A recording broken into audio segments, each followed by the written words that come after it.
There was melee at this local play place tonight at 6 o'clock on Reaction News.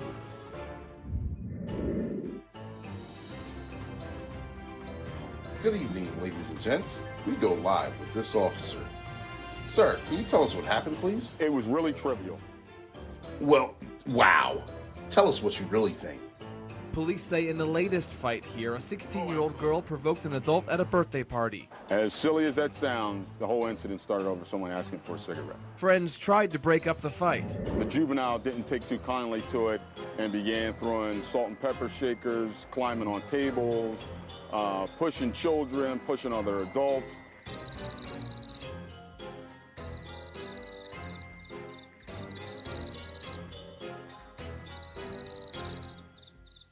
When you have people behaving in that fashion, we just can't accept that.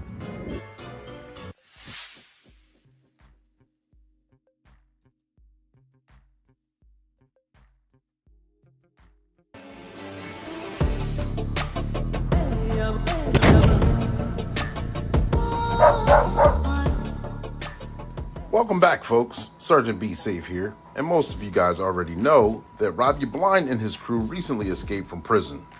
And since then, they've been running amok and causing chaos everywhere.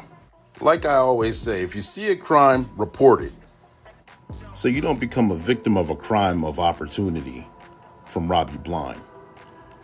Let me show you this example. The case of 220-225. The robbery on the run. The Uber grab gambit. We start this case off with seeing Maya outside on the phone having a good time, and her neighbors ordered something for special delivery. The delivery driver shows up, looks for the address, leaves the car parked in the middle of the street. This is the address I'm looking for. The car is left unlocked and running as he approaches the front door. Let me upload this picture to the app. Shows that I delivered it. Ooh. And with no one paying attention, Rob Blind creeps right in. Oh no, Rob Blind is about to steal your car. Easy pickings for a guy like Hey, me. don't do that. That's my car. Oh no, he's stealing my car. I better call Sergeant Be Safe. He's gonna kill me now. I know I should have turned the car off and locked the door. Hello, Maya. What's going on? Okay. Calm down. Oh boy, I knew Rob Blind was gonna cause trouble soon. You guys stay there. I'm on the way. I was so scared, but I'm glad you're here now, Sergeant Be Safe. Unfortunately, he's a victim. We're gonna take the report and get right on it and track it down. Rob Blind makes it back to his secret hideout where they begin to paint the car to change it into a different color. I can't believe it. That was too easy. It's all mine. My plan is complete. I'll have it all. You fool! I know it may be inconvenient and bothersome, but delivery drivers, please lock the doors and turn the vehicle off when making deliveries. Don't become a victim of auto theft or something more serious. Now I have work to do. I have to find these bad guys and stop these crimes. And that's your tip of the day to get you on your way.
Good evening. Why does it always do that? There we go. Full screen ahead. That's what I'm talking about. Good evening, ladies and gentlemen, boys and girls. Welcome to another episode of Black and Blue. I am excited. I hope you are too. I am your motivational speaker, your empowerment coach, your author, and your favorite baker's favorite baker. I am Ecclesiastics Crimes Code 304, the coldest code switching detective out here in these streets. And if you didn't already know, the CLE is spelled C-L-E-E, which stands for Continuing Law Enforcement Edutainment, because not only do we educate, but we entertain at the same time. And we're going to have a lot of fun while we do it.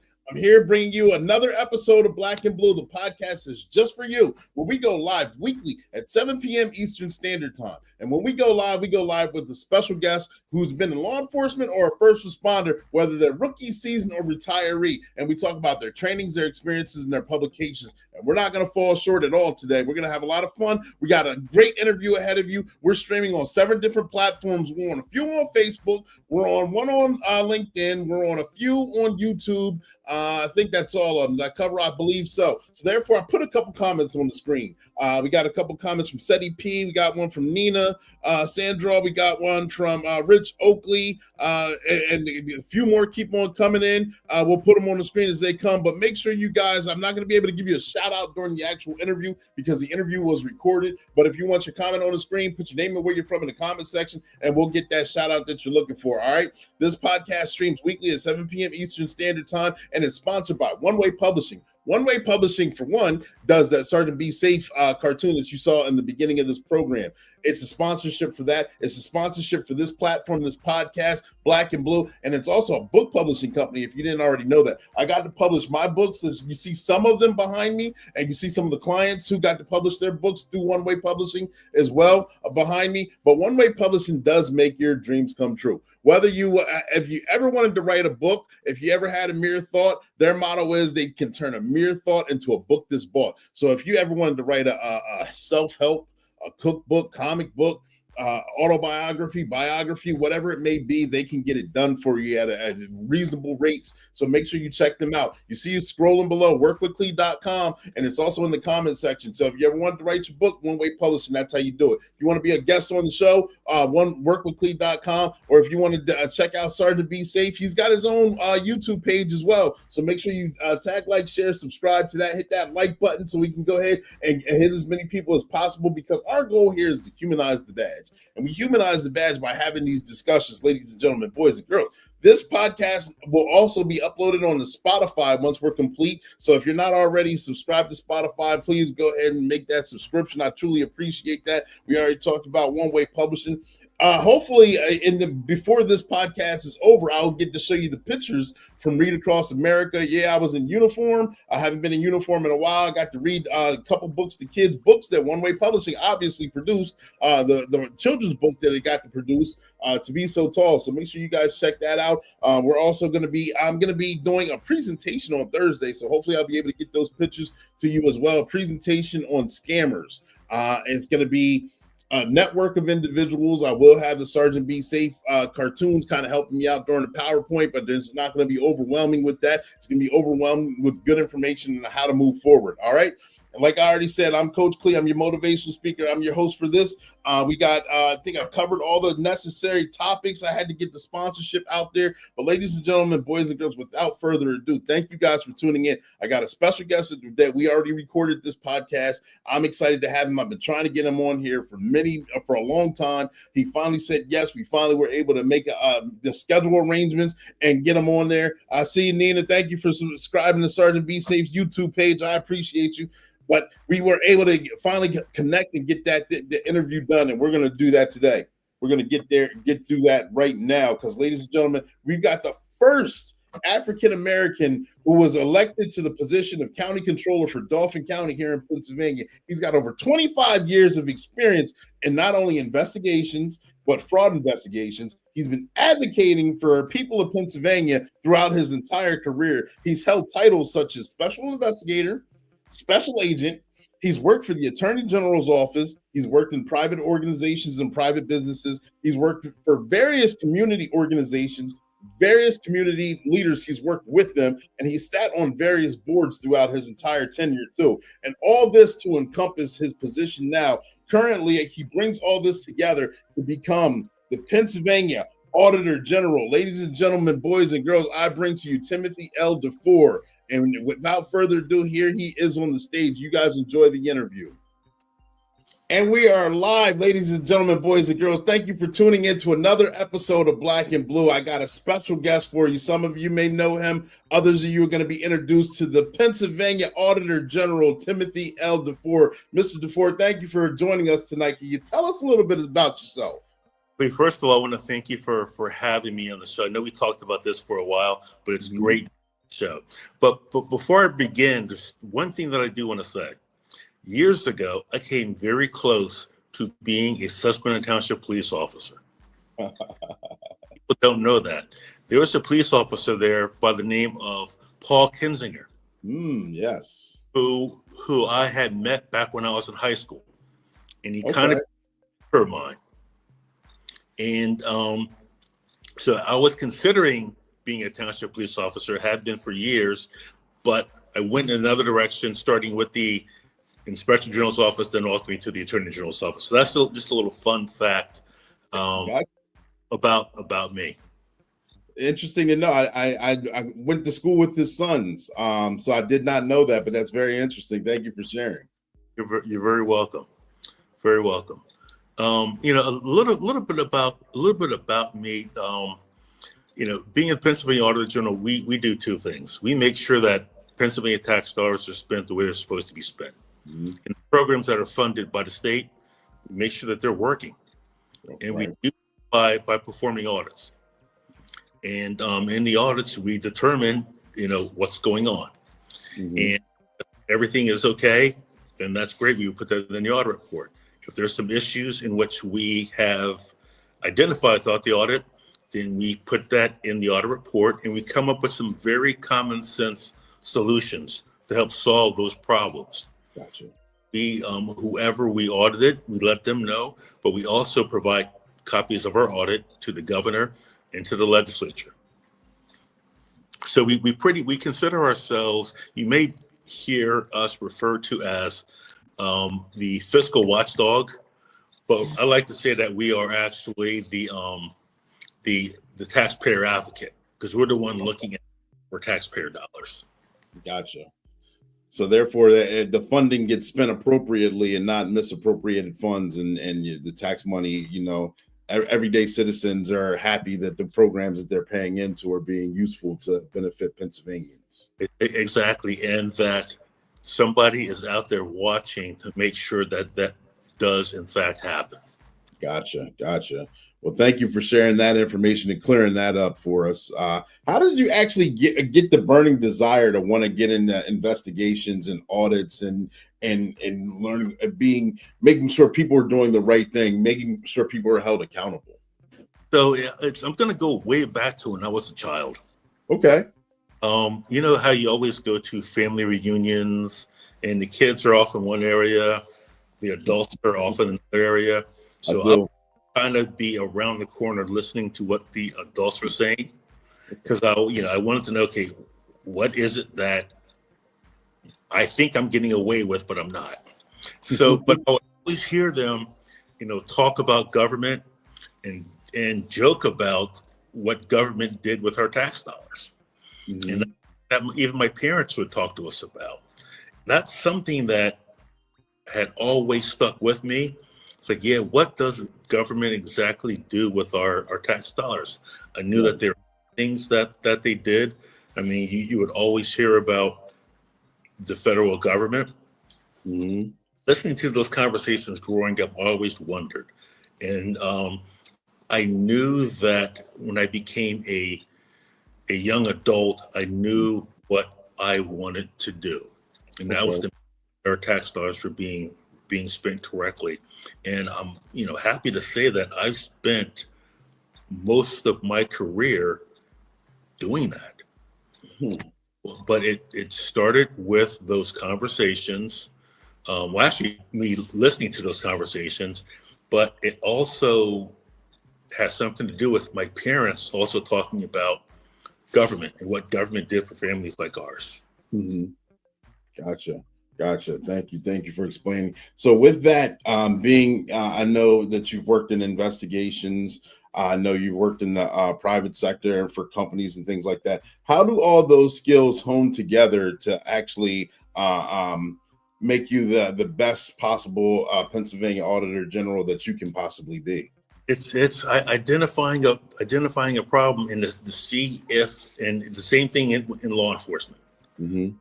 When you go out and do what you do, when you get that call, you determine whether or not a crime has been committed. Right. It's the same thing here when it's making sure that others are following the laws in which they're supposed to follow. Okay.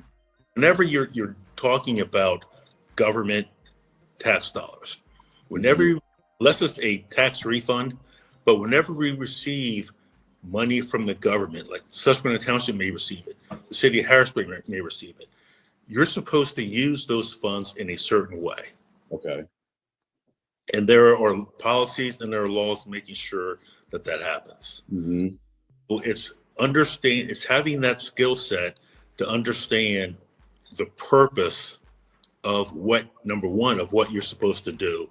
And number two, having the skill set to determine if rules, laws, and policies were in fact followed. So that's something that throughout my entire career, I've had to hone in those skill sets. Mm-hmm. All the same thing, making sure that certain laws were in fact followed.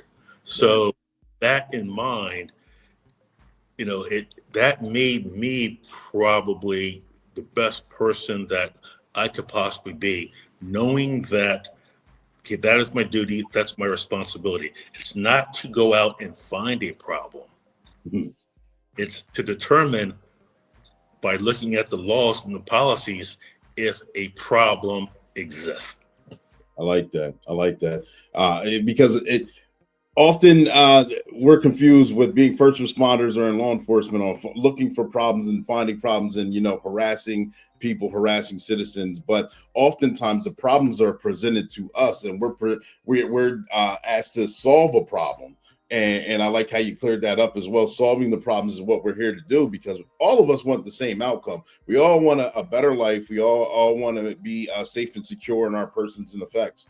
And we don't want to be taken advantage of. So therefore, having the positions, having the skill sets that we have to make sure that everything's done correctly, just has the checks and accountabilities to make sure that everything's done efficiently and effectively the correct way. Exactly, and also, as you know, Mm-hmm. you have to, when we approach an auditee, and when you approach somebody who may have committed a crime or may be the victim of a crime, mm-hmm. they're not necessarily going to be happy to see us. So, and that's something that I experienced when I was in law enforcement. Mm-hmm. So you have to have a certain, you have to carry yourself in a certain way. Correct. Not saying where you have to be passive aggressive, but you have to understand that individual that you're talking to, this may not be their best day because you're there. Yeah. So in knowing your job, you also have to put yourself in the other person's shoe, mm-hmm. meaning that that they may not necessarily be happy to see you. Totally understand that as well. Totally get that. So I know you've got many years in law enforcement, first responder, and investigations as well. Is there any defining moment that you would like to share with us that kind of is very memorable to you, that something that happened that may have been positive, or you affected someone in a major way that you still see the returns from, or anything that was just a good story or something along that lines for you? Yeah, so and I'm going to go back to when I was an auditor for the federal government. Okay. When and my law enforcement and my auditing career began in healthcare. Okay. For getting an investigation where we had thought that there was a hospital, I believe it was in Mississippi, mm-hmm. where we thought that they were had received about $30 million in federal funds in which they weren't entitled. Oh, wow. And initially it looked like there was fraud. Mm-hmm. So myself and a team of investigators and auditors went to visit this healthcare system. And, we spoke to the staff, we spoke to the administration, and we looked in looked at their IT system, their billing system. Mm-hmm. And what we discovered was that they didn't steal or get more money than what they were entitled to. There was a problem with their IT system, which gave the appearance that they did. And although a crime wasn't committed, Mm-hmm.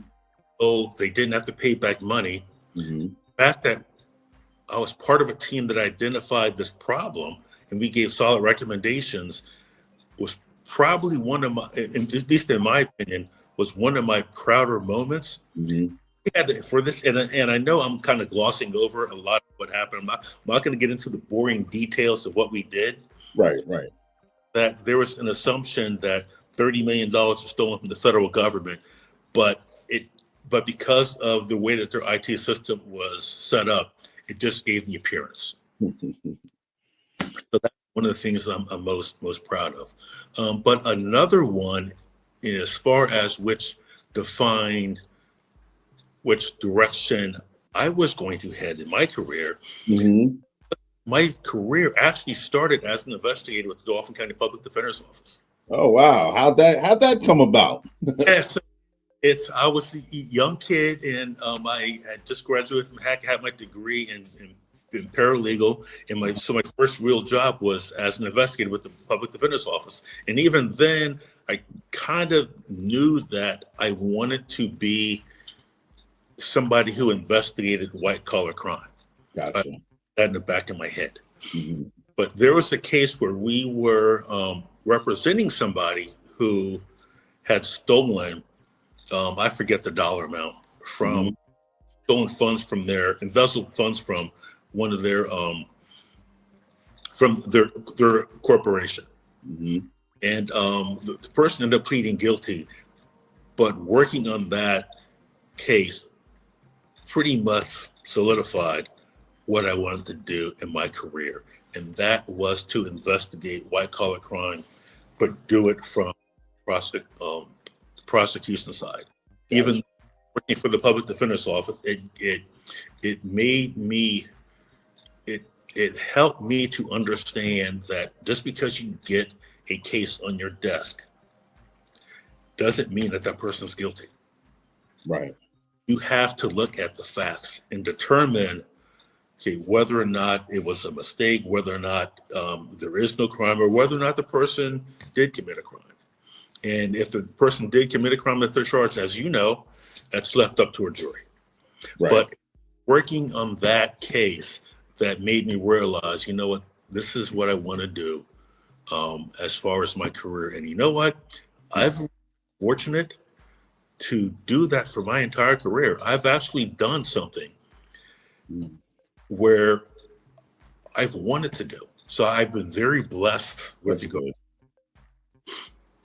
Yeah, thank you. So with that, I don't get a lot of people on this platform that enjoy investigating white collar crimes, and that is a niche all in itself. And it's something very needed because everyone likes to go after the action adventure, at least on this platform. But also keeping people in checks and balance, like we often say, keeping people held accountable is very important. Making sure the money is used appropriately and not mislaid or anything like that. So, are there any trends that you've seen throughout your course of investigating white collar crimes, or any kind of frauds, or any things that you could share with us that we should be aware of or look out for? The one thing that I can think of is our senior citizens. Mm-hmm. Yeah. They're the most vulnerable. You constantly hear, no matter how many public service announcements that there are, no matter what law enforcement does to make sure that others recognize. When I say others, we're talking about the people who, senior citizens' kids. My mom is almost 90. Oh wow! We look out for her. So constantly hear stories about senior citizens being taken advantage of. Yes. They're part of our most vulnerable population.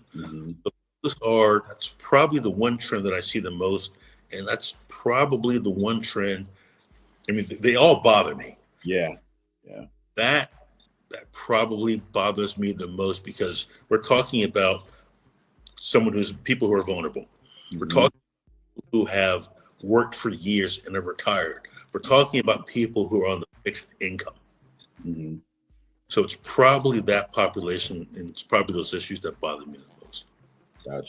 Gotcha. And that's interesting that you say that. I have a presentation coming up where I'll be on a panel where we're talking about senior citizens and frauds and some of the trends to look out for, some of the things as far as the phone scams, the mailers, emails, credit card scams, believe it or not, dating scams, dating sites where, people are being taken advantage of. So many things that are the norm, that we get the phone calls and we're saying that our warranty is about to run out on our car, please send this money. Or there's other scams out there that you may not even know are tricky out there. And it's I don't want to say fascinating how creative people are, but it's mind blowing how many scams are out there and how legit they often sound. So therefore, having someone to be able to regulate which is good and which is bad is very important. These scams are rampant. I'm sorry. No, and I'm so I can share this quick story, because this happened. And keep in mind, here I am, the Auditor General. So I get a phone call. I'm away at doing something for the office. I get a phone call, and I look at the caller ID. It's the Dauphin County Sheriff. And then so I pick up the phone, because I was Dauphin County Controller and I'm friends with the sheriff. Right. I pick up the phone and say hello, and this officer comes on and says, "This is Officer so and so, badge number so and so." And said, "You failed to show up for federal court, and in order to make this happen, you need to send $10,000. True story. Wow. It had the actual Dauphin County Sheriff's phone number as the number it was coming from. I say, "I want to speak to Nick." The person hangs up. So after that, I call the sheriff up and say, "This is," and he said, "Yeah, we've been getting some of those issues. It's a scam." And of course, I knew it was a scam. Right. So, but the fact that somebody went through that lens to replicate that phone number, to use it to call me, it shows you how people committing crimes, what they're going through. Yes. What they're going through. And as me and you are having this conversation, somebody's out there right now thinking of something. Oh yeah. So you just have to be aware of the lengths and some of the innovative scams that are just out there. Yeah. And all of us just need to just, when that happens, just do our due diligence. I mean, nobody likes to, if somebody says that you need to do something or that you fail to do something, no one likes those phone calls. But when you get, you just have to go a little bit above and beyond than the person on the other end of the line. Yeah. Good piece of advice. I tell our senior citizens it's smart when they come into our department or make a phone call to us asking us what they get similar phone calls and they're saying, "Is this legitimate? I don't want someone coming to my house and arresting me on a warrant I'm not aware of, nor do I want to send money with a money card or a pay card in any type of fashion." And then once they notify us, then we can start the investigation and get the phone numbers and try and track it down as best as we can. So I always say following up with even if it is legit, following up is always the smartest option. Exactly. Yes. So running for Pennsylvania Auditor General, that's got to have been a daunting task. Why you were Dauphin County Controller? What made you decide that you wanted to go ahead and add more stress to your plate per se? Stress is right. I have to be perfectly honest. when I was asked 3 times, and 3 times I said, because I just didn't want to. I mean, and this is going to come to a surprise to a lot of people. And I've said this before. I hate politics. Wow. I love the work. Mm-hmm. I love serving the community, but I hate politics. Right. But after thinking about it and talking to some other people, I decided to run because, number one, as far as this type of work that the Auditor General does, I've been doing it my entire career. Understood. But I've done it very, very well, and I've been successful on every level. And I thought that I could make a tremendous impact by being Auditor General if I happen to win the election. But also, I wanted to serve my community, which is something I've always done. And again, I'm going to go to the conversations that I had with my parents growing up, where they always, and just talking about government, they always talked about serving the community. Mm-hmm. So by feeling that I can make a difference, by doing the work that I felt that I was good at and I love, and by being able to serve my community, you know, and taking that out to the entire state, those are the 2 defining factors that made me run. Gotcha. I love the fact that, you know, you hate politics, but you love the work. I mean, that sounds like a true person who belongs there. Someone who's not about the politics, for lack of a better term, behind the scenes, but actually wants to get the work done and see that it's done appropriately and officially. So therefore, I thank you, Mr. DeFoor. Yeah, I appreciate that. And I happen to be the first Auditor General who's actually been an auditor. So if you really think about that, it's kind of a head scratcher. Yeah. But again, you know, I ran because I really felt that I could make a difference. Now, no one person, as we all know, does things by himself. Right. That's why, you know, I'm so blessed that once I got here, I put together a great team of individuals, and one of them's in the room with me, my Deputy Communications Director, Gabby. Yeah, I felt that by putting together a great team, a team of subject matter experts, not of political people, right? Subject matter experts in certain areas that could help carry out whatever the mission that this office is supposed to have, but also the mission in the direction where we all felt we needed to take this office. And that is just the basics. What's the job? That's what we stick with. Just doing the job. I like it. And something else that you said that I like, that I want to touch on as well, is something that you said you learned during your upbringing and things that you're still affiliated with, and that's giving back to the community. And that's important as any position, any public position, as a first responder, law enforcement, anything. Community policing is one thing I love to talk about on this platform, but giving back to the community itself. I know that you've served on boards. I know that you've been affiliated with the community through many, many years. Could you touch on anything like that, or love to, or express on things that you've loved and enjoyed throughout the community?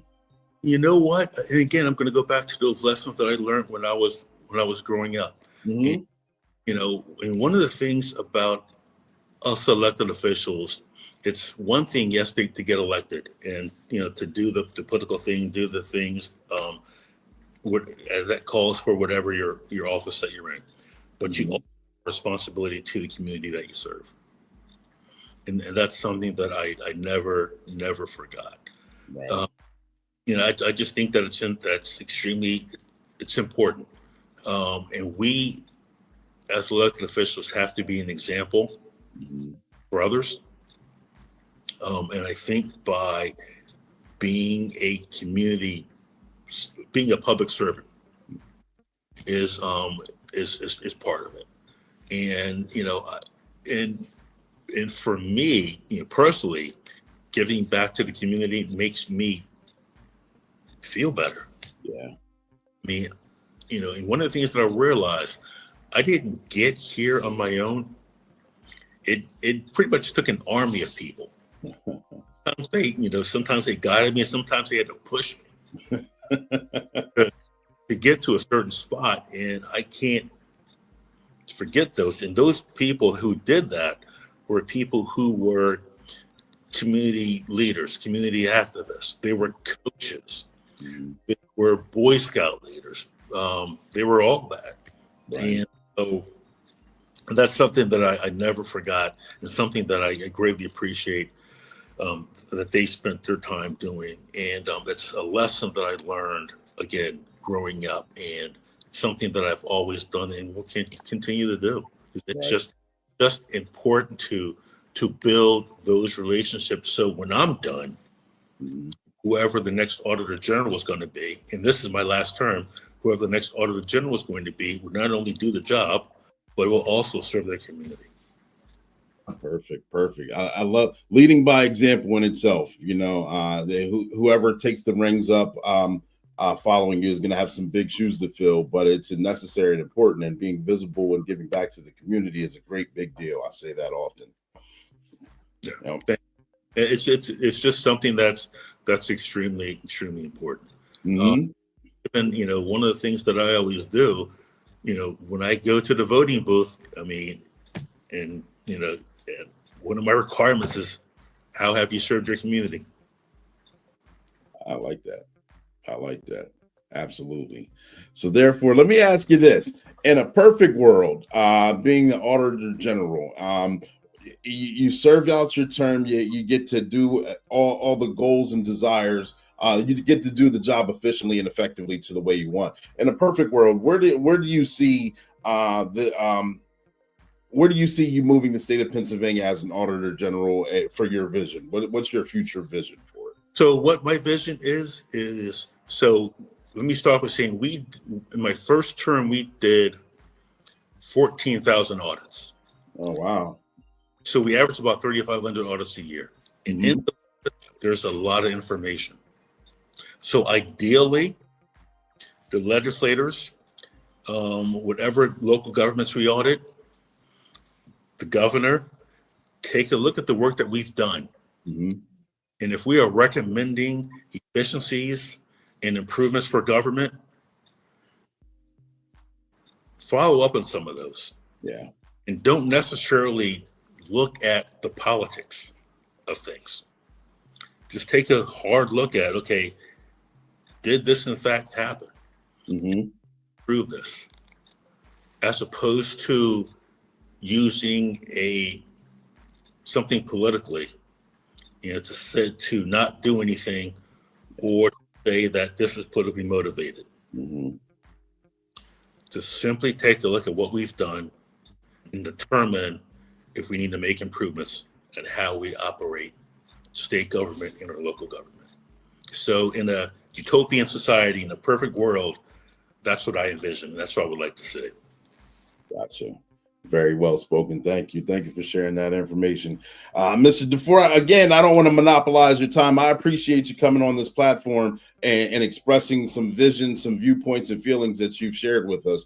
Through the course of conversation, I may have forgot to ask a question, or I may have jogged your memory on something that you would like to touch on. Is there anything else that you would like to share with us? Right now, the floor is yours. Well, next month is Financial Literacy Month.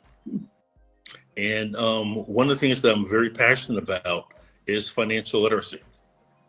So take the month of April and to learn as much as you can about financial literacy.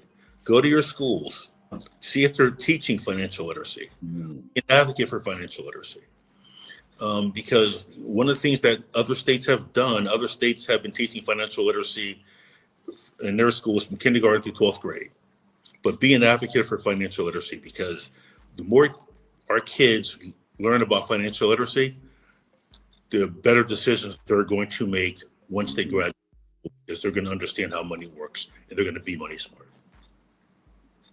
I like it. I think that's a great idea. And I didn't know that April was Financial Literacy Month, but that is a good way of bringing in a new month. It is very important, especially with the economy the way it is, to have financial literacy and understanding about it. You can prepare yourself for setbacks, for obstacles, and to be a thriving citizen and a thriving person in the community. Absolutely. Yeah. Just about, again, You're going to hear me say this time and time again. Be money smart. Mm-hmm. There we go. Remember where you guys heard it first. Mr. DeFoor, thank you for coming on the show. I appreciate it. Everything that you're doing, you got big shoes to fill. You're doing a tremendous job, sir. I couldn't say it better. I'm fumbling over my words because I'm finding it very humbling that you come on the platform and express your visions and desires and things that you've accomplished. And I appreciate everything that you've done and are doing. I appreciate you having me. Thank you. Absolutely. Absolutely. And right now, ladies and gentlemen, boys and girls, thank you for tuning in to another episode of Black and Blue. We will see you next week.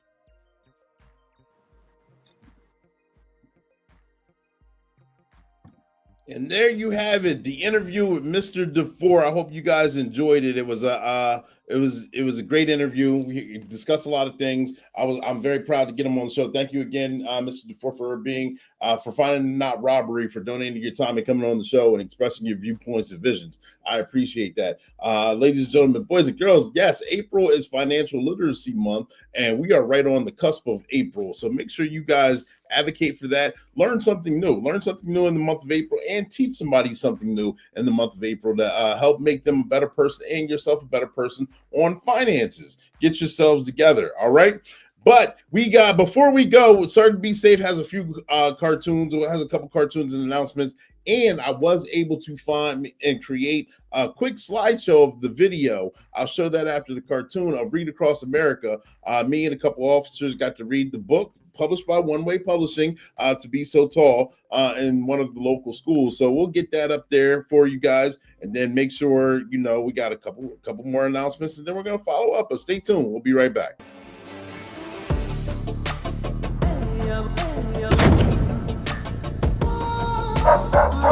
I'm stressed out. I need a vacation.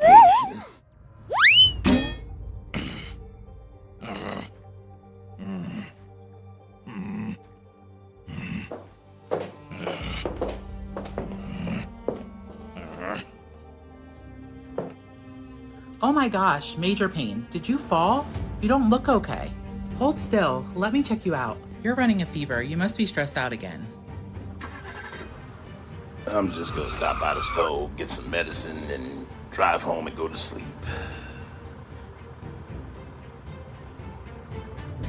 Oh my gosh, Major. You have to stop being so stressed out. Yeah. Duty calls. I always got work to do. As soon as I get some rest, I'll be fine. Oh no, what are these guys doing here? Misdemeanor and Treacherous Tony just recently broke out of prison.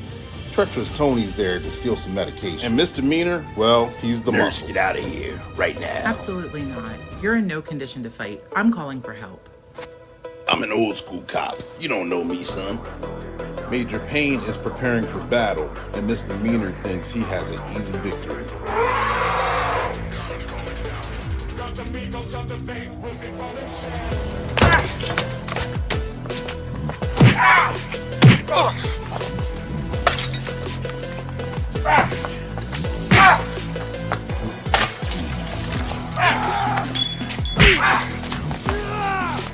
And you may be surprised to hear this, and I actually wish you could see it, but the old man still has some moves. Yeah, let's get out of here. I thought you were the muscle. How'd you get beat?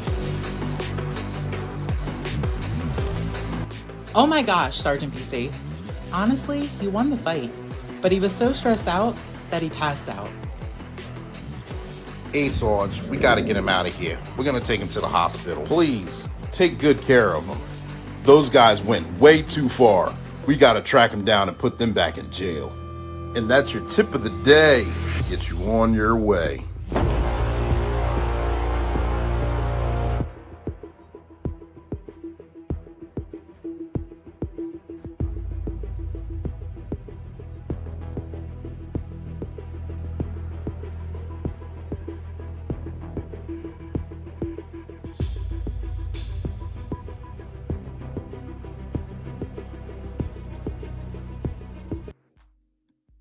All right, we'll get that. Let me get my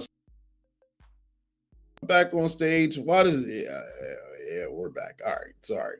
I don't know why original setting goes back to the little screen, but I'm gonna pull this up right here. Read Across America is a wonderful thing. It happens nationally, various elementary schools where first responders, high school kids, people in the community go read about 10 to 15 minutes to a different classroom in the elementary school. Get to pick whatever book you want. You gotta somewhat be animated, you know. I can be a little animated. Some of you guys know that by way of Sergeant Be Safe. But you read to the kids and have fun. You answer a couple questions. It's a lot of fun. Here's a shout out to a couple of the guys and ladies, but mainly the first responders that I got to go sit with and read Across America. So we are going to pull that on the screen now. There they are.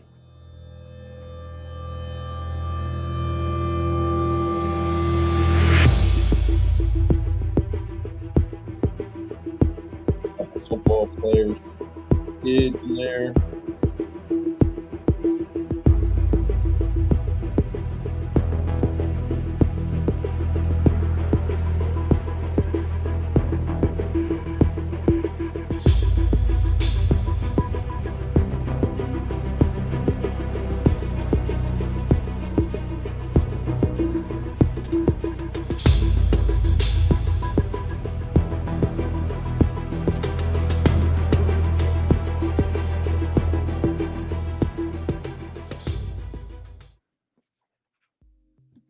There it is. Just a quick slideshow for you. Shout out to all the first responders that have done that or will do that.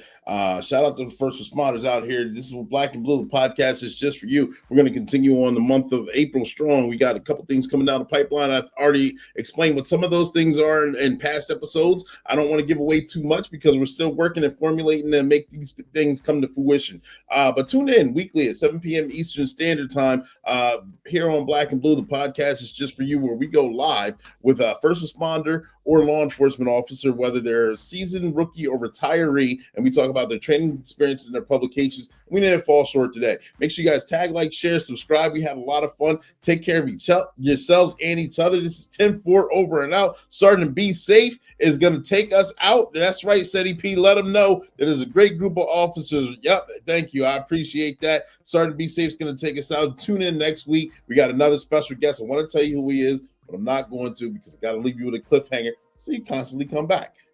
Have a good night. Take care of yourselves. Peace. Sergeant Be Safe is inviting you to watch this exciting and fun podcast, Black and Blue. It airs weekly at 7 p.m. Eastern Standard Time, and it's just for you. When we go live with a dynamic law enforcement officer or first responder, whether they're rookie, seasoned, or retiree. We talk about their trainings, experiences, and their publications. We've had tremendous guests already, and we have many, many more tremendous guests coming down the pipeline. You want to subscribe. Sergeant Be Safe is here. Black and Blue is on various podcasts, especially on YouTube, so make sure you guys subscribe. And don't forget about me, Sergeant Be Safe. I have my own channel too, so make sure you subscribe to that as well. We have many adventures, learning experiences, and we have fun while we do it. You guys don't want to miss it. Not only with the special guests that's being featured, you'll see video skits of me and the bad guys, Rob You Blind, Misdemeanor, Treacherous Tony, Chance Wilder, aka Wild Chance, and Sapphire Steel.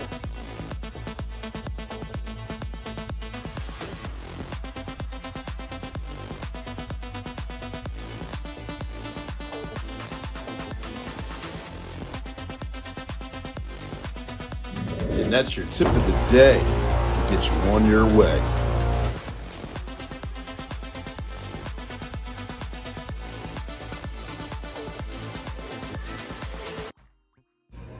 I'm not a bad cop. I never once said you were. It would be real simple if the problem was bad cops. It ain't.